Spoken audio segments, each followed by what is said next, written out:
Hello friends, welcome back to my channel MST math solution. Class 10-এর যে অধ্যায়ভিত্তিক math ক্লাসগুলো চলছিল তার 3 নম্বর চ্যাপ্টার পর্যন্ত তোমাদের সঙ্গে আলোচনা করেছিলাম। আজকে আমরা চ্যাপ্টার নাম্বার 4 আয়তঘন বা রেক্ট্যাঙ্গুলার প্যারালেলোপিপেড অর কিউবয়েড এই সম্পর্কে আলোচনা করব। আচ্ছা, এটা হচ্ছে chapter number 4। Chapter number 4, page number হচ্ছে 67। আচ্ছা, আমরা এই আয়তঘন মানে এরকম একটা বস্তু। আমরা সাধারণত ত্রিভুজ, চতুর্ভুজ, সামন্তরিক, বর্গক্ষেত্র, আয়তক্ষেত্র এগুলো সম্পর্কে আলোচনা করেছি। এগুলো হচ্ছে 2 ডাইমেনশন। 3 ডাইমেনশনে যদি এরকম একটা বস্তু আমরা দেখি যার দৈর্ঘ্য এবং প্রস্থ আছে, দৈর্ঘ্য এবং প্রস্থ উচ্চতা আছে, তাহলে এই বস্তুটাকে আমরা বলবো আয়তঘন। আয়তঘন বা সমকোণী চৌপল। সমকোণী চৌপল এই বস্তুটাকে আমরা বলবো আয়তঘন বা সমকোণী চৌপল। তাহলে এই আয়তঘন বস্তুর কি কি আছে? মাত্রা 3টি। মাত্রা কটি? মাত্রা হচ্ছে 3টি। কি কি? দৈর্ঘ্য, প্রস্থ এবং উচ্চতা। তাহলে আয়তঘনের হচ্ছে দৈর্ঘ্য, প্রস্থ এবং উচ্চতা। এটা হচ্ছে প্রস্থ, এটা হচ্ছে উচ্চতা। দৈর্ঘ্য, এটা হচ্ছে প্রস্থ, আর এই মাঝখানে এরকমভাবে যে উঠে যাচ্ছে এটা হচ্ছে উচ্চতা। তাহলে এর মাত্রা হচ্ছে 3টি এবং এর তল মাত্রা তাহলে 3টি। তল কয়টি? তল হচ্ছে 6টি। এইদিকে একটা, ওদিকে একটা, এইদিকে একটা, এদিকে একটা, ওপরে একটা, নিচে একটা। তল হচ্ছে 6টি। আচ্ছা, ধার কয়টি? ধার হচ্ছে 12টি। ধার মানে হচ্ছে এইসব দৈর্ঘ্য, প্রস্থ, উচ্চতা মিলিয়ে। এইদিকে 4টে, ওই পাশে 4টে, এইদিকে 4টে, 12টি। টোটাল হচ্ছে ধার হচ্ছে 12টি। এবং শীর্ষবিন্দু মানে ধারগুলো যেসব বিন্দুতে মিলিত হয়েছে, 1 2 3 4 5 6 7 8, শীর্ষবিন্দু হচ্ছে 8টি। একটা এরকম বাক্স নিলে আমরা এটা দেখতে পাবো। আচ্ছা, এই সমকোণী চৌপলের সমগ্র তলের ক্ষেত্রফল কি হবে? সমগ্র তলের ক্ষেত্রফল হবে দৈর্ঘ্য 2 ইন্টু, ফর্মুলাটা মনে রাখতে হবে, ইন্টু প্রস্থ, প্লাস প্রস্থ ইন্টু উচ্চতা, প্লাস উচ্চতা ইন্টু দৈর্ঘ্য। তাহলে সমগ্র তলের ক্ষেত্রফলের ফর্মুলা হবে এটা। আর আয়তন, ভিতরে কতটা জায়গা অধিকার করে আছে? আয়তঘনের আয়তন কত হবে?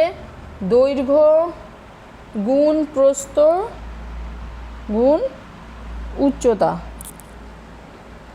এবং একটা কর্ণের দৈর্ঘ্য, এরকম কর্ণের দৈর্ঘ্য কত হবে? আয়তঘনের কর্ণের দৈর্ঘ্য হবে √, দৈর্ঘ্য স্কোয়ার প্লাস প্রস্থ স্কোয়ার প্লাস উচ্চতা তার হোল স্কোয়ার। তাহলে কর্ণের দৈর্ঘ্য হবে এটা। তাহলে এই 3টে ফর্মুলা মনে রাখতে হবে। সমগ্র তলের ক্ষেত্রফল 1 নম্বর, আয়তন হচ্ছে 2 নম্বর এবং কর্ণের দৈর্ঘ্য 3 নম্বর। এই 3টে ফর্মুলা আয়তঘন বা সমকোণী চৌপলের ক্ষেত্রে আমাদের মনে রাখতে হবে। আচ্ছা, আমাদের এই আয়তঘন যে বা সমকোণী চৌপলের দৈর্ঘ্য আছে, প্রস্থ আছে এবং উচ্চতা আছে। তাহলে আমাদের যদি এমন একটা জিনিস নেই যেটার সঙ্গে আমরা সবাই পরিচিত, সেটা হচ্ছে দৈর্ঘ্য, প্রস্থ, উচ্চতা সবই সমান, মানে এই ধারগুলোর দৈর্ঘ্য সবই সমান, সবগুলো যদি সমান হয় এবং চৌকো জিনিস হয়, এই দৈর্ঘ্যটা উচ্চতা সবই যদি সমান হয়, তাহলে এটাকে আমরা বলবো ঘনক বা কিউব। এই ঘনকের সঙ্গে আমরা সবই পরিচিত, সবাই জানি, ঘনককে দেখেছি। তাহলে ঘনকের পার্শ্বতল মানে এই চারপাশের উপর আর নিচে বাদ দিয়ে পার্শ্বতল কটা? ঘনকের পার্শ্বতল হচ্ছে 4টি। সমগ্রতল কটি? সমগ্রতল হচ্ছে 6টি। টোটাল 6টি। সব মানে ঘনক বা আয়তঘন প্রত্যেকের, মানে সমকোণী চৌপলের প্রত্যেকের সমগ্রতল হচ্ছে 6টি। তাহলে ঘনকের সমগ্র তলের ক্ষেত্রফল কত হবে? ঘনকের সমগ্র তলের ক্ষেত্রফল হবে 6 স্কোয়ার বর্গ একক। ঘনকের পার্শ্বতলের ক্ষেত্রফল এটা কত হবে? 4 স্কোয়ার বর্গ একক।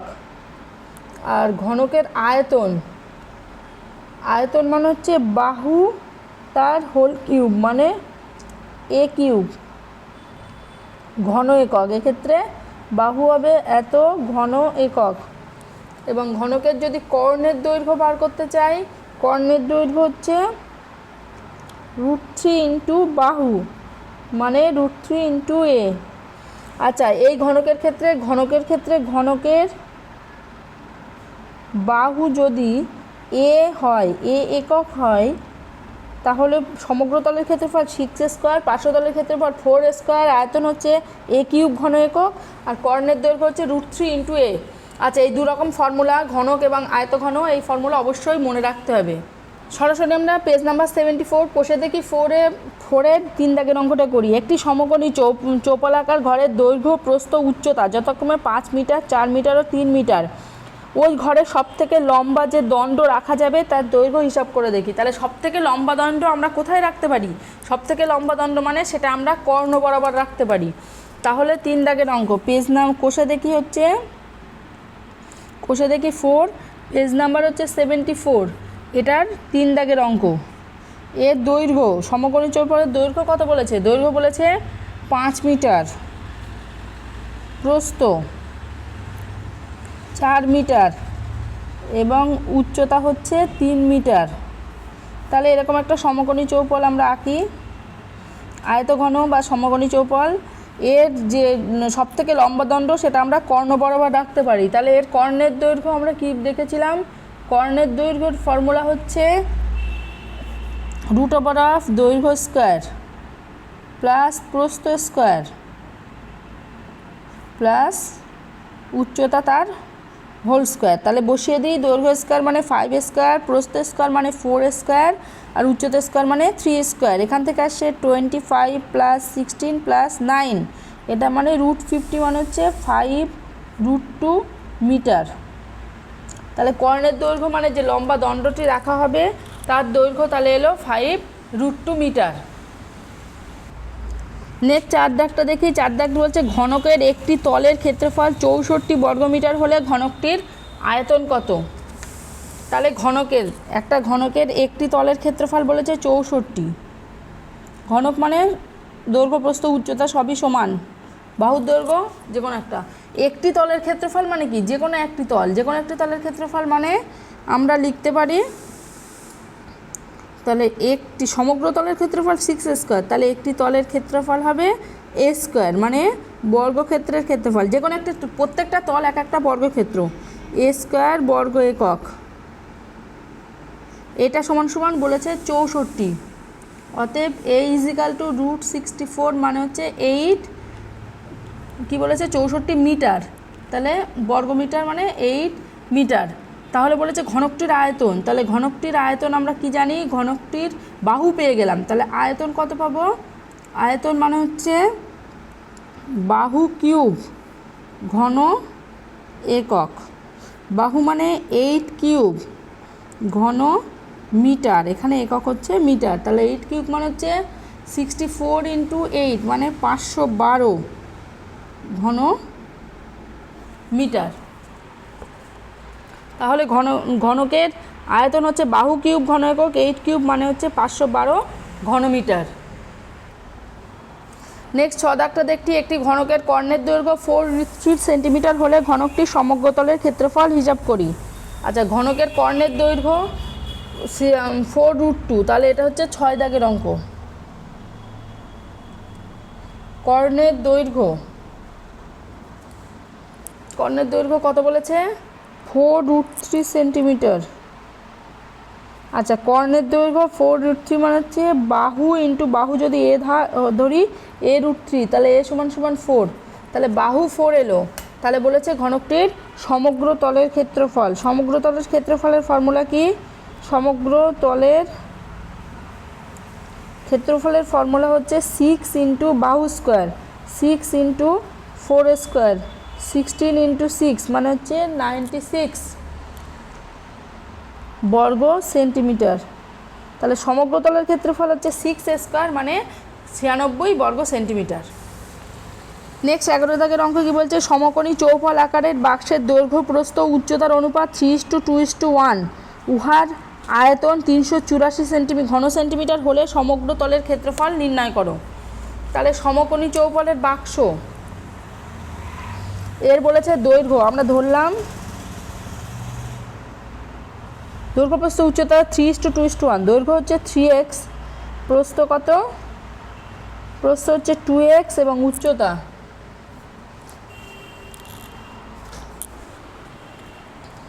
উচ্চতা হলো x। তাহলে এর আয়তন কত? আয়তনের ফর্মুলা আমরা জানি, দৈর্ঘ্য গুণ প্রস্থ গুণ উচ্চতা।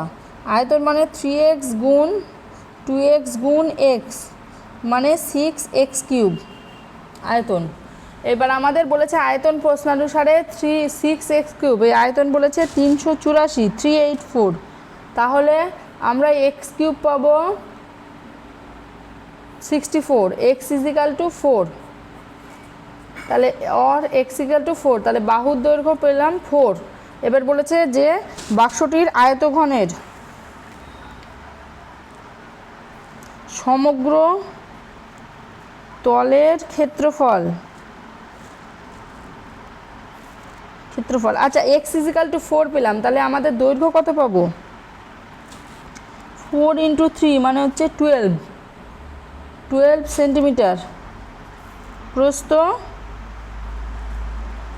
2 × 4 মানে 8 সেন্টিমিটার, আর উচ্চতা হচ্ছে 4 সেমি। তাহলে এটা সমগ্র তলের ক্ষেত্রফলের ফর্মুলা কি? 2 × দৈর্ঘ্য গুণ প্রস্থ, দৈর্ঘ্য 12, প্রস্থ 8, প্রস্থ × উচ্চতা প্লাস উচ্চতা × দৈর্ঘ্য এত।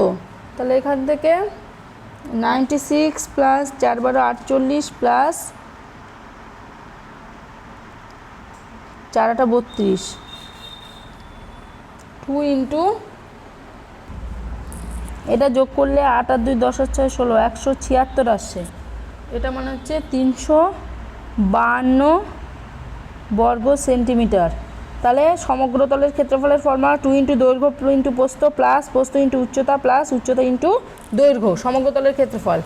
নেক্সট হচ্ছে আমরা 11 MCQ কোশ্চেন, 11 1 নম্বরের রায়, সমকোণী চৌপলের বাক্সের ভিতরের আয়তন 444, ভিতরের ভূমিতলের ক্ষেত্রফল 88 বর্গ সেন্টিমিটার, বাক্সটির উচ্চতা। আচ্ছা 24-1 বলছে আয়তন, ভিতরের আয়তন বলেছে 444। আয়তন মানে কি? আয়তনের ফর্মুলা হচ্ছে দৈর্ঘ্য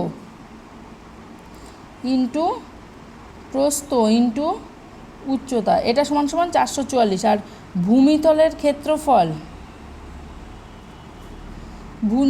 ক্ষেত্রফল মানে কি? ভূমিতলের ক্ষেত্রফল মানে আয়তক্ষেত্রের ক্ষেত্রফল। ভূমিতল হচ্ছে একটা আয়তক্ষেত্র, দৈর্ঘ্য ইন্টু প্রস্থ। তাহলে মানটা বসিয়ে দিই।